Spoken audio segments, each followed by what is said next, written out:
Hello everyone, welcome back my channel. The World Encyclopedia Battered Russian T-72 tank in Ukraine. The Russian main battle tank, or MBT T-72, is having a hard time on the Ukrainian battlefield.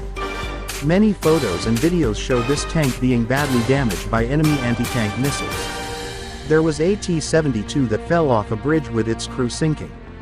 The soldiers also sat so close to the ammunition storage that the fire from the anti-tank missiles made a huge fireball.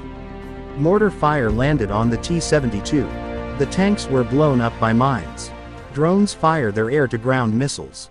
And of course the Javelin, Stugna, and NLAW anti-tank missiles complicate the T-72 with all its variants. According to the Oryx blog, which counts the number of vehicles that died in the Ukraine war based on available photos, around 400 Russian tanks have been destroyed or captured. Of that number, the majority are dominated by T-72. The T-72 has been around since 1971 and was built for the war against NATO during the height of the Cold War. The tank was designed to replace the T-64 and evolved from there.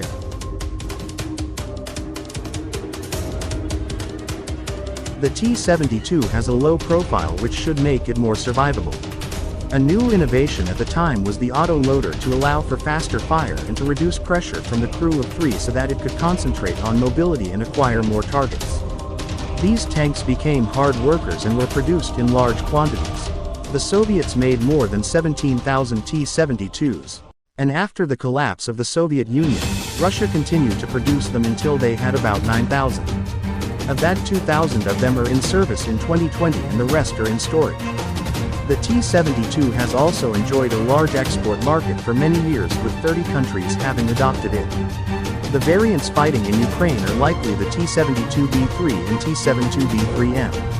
The T-72B3, which is now considered a third-generation tank, was introduced in 2010. It is the most popular model on the battlefield today, with around 1,300 in service with Russia. The T-72B3 has thicker armor, an improved fire control system and modern sights. Then in the 1990s, the tank got a new engine and a KONTA KT-5 reactive armor.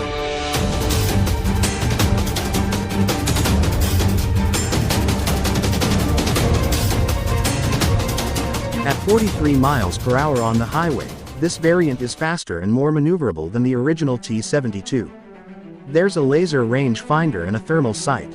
The T-72B3 can fire high explosive anti-tank and Savage shells from its 125mm smoothbore cannon. Why are you still having trouble?